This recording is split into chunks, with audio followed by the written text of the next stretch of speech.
This is the Boom Mini Google TV Smart Projector. It's got this compact, matte black look with a kind of understated style that fits right in, whether you've got a minimalist setup or a cozy corner for movie nights. The first thing I noticed, picking it up, was the build. It feels solid, not too light or cheap, but not overly bulky either. There's a handy stand built in, letting you adjust the angle pretty much however you like, so projecting on a wall or even the ceiling is no hassle. Let's get into my quick review and share what it's like living with this projector. I'll be honest, my first thought before turning it on was, can something this small really pull off that proper movie night experience? I've tested a few other projectors in this price range, and honestly, they often sound better on paper than they perform. I was hoping this one would actually walk the walk. Setting up was honestly one of the easiest experiences I've had with a projector. It powers on quick, and you're immediately greeted by Google TV. If you've used a modern smart TV, you'll understand the interface right away. There's loads of apps already available, with the option to add even more. With built-in apps like Netflix, YouTube, and even things like Disney Plus and Hulu, which don't always come preloaded on other projectors, you really don't need any extra streaming sticks or boxes. For anyone new to this kind of tech, Google TV is just an easy way to watch shows and movies from different streaming services, all in one spot. It also lets you use Google Assistant, so you can just press the microphone button on the remote to ask for what you want to watch, which is pretty convenient on lazy nights. A big deal for me is how picture quality holds up. The Boom Mini claims a native 1080p resolution with support for HDR10, which just means your picture is sharp and colors have more depth. From my experience, that's accurate. Watching videos, even regular YouTube content, looked crisp and vibrant. 500 ANSI lumens doesn't sound big if you're coming from flat-screen TVs, but in the projector world, it's genuinely bright when you turn out a few lights. Colors stayed true.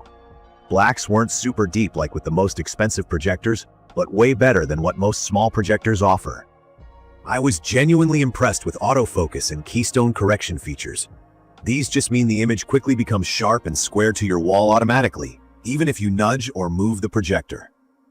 The Boom Mini uses something called TOF time-of-flight tech, which focuses the picture in about 3 seconds without needing to fiddle with the lens manually.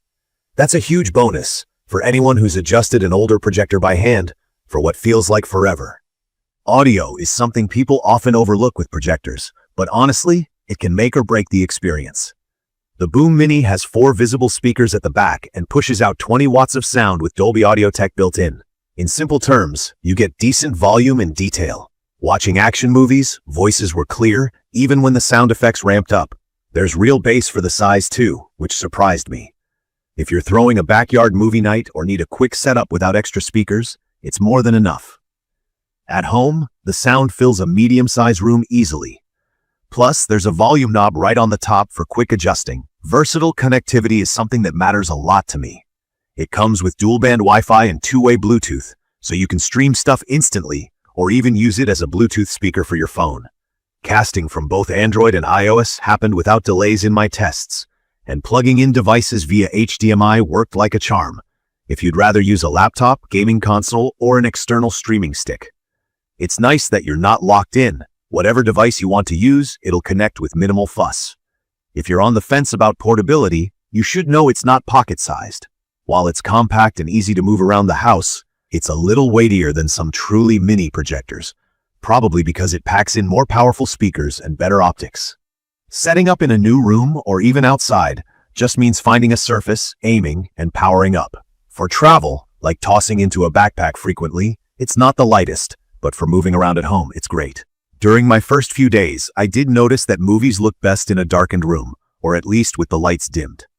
The 500 ANSI lumens is plenty for dim or moderate lighting, but in really bright daylight, the image gets a little washed out, not unusable, but not ideal for details.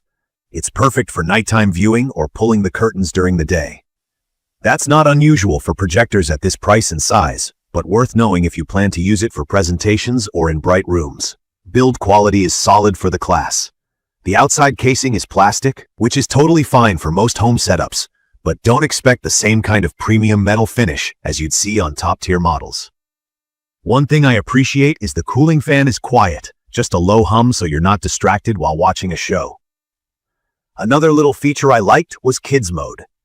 If you have younger kids at home or just want some screen time controls, you can set profiles that limit what apps and content are accessible, which adds some peace of mind. From my experience, this projector shines as an all-in-one smart projector for home movie nights, binge-watching TV shows, or catching up on sports in bed. The Google TV platform takes away the hassle of external devices, and things just work. Setup really is plug and play. No tech headaches or complicated settings to mess with. That being said, there are some limits. If you're hoping for a device that melts into your backpack and follows you everywhere, there are lighter options. While Focus and Keystone are mostly hands-off, some manual adjustment might still be needed to make your image perfect, especially if your wall isn't perfectly straight or you're projecting at a big angle. Also, some streaming apps like Disney Plus might occasionally run through a browser instead of a dedicated app, which isn't quite as smooth, but it still works.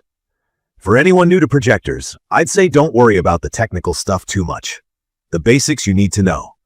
The picture is sharp, the sound is genuinely good without extra gear, and everything you want to watch is right there as soon as you turn it on.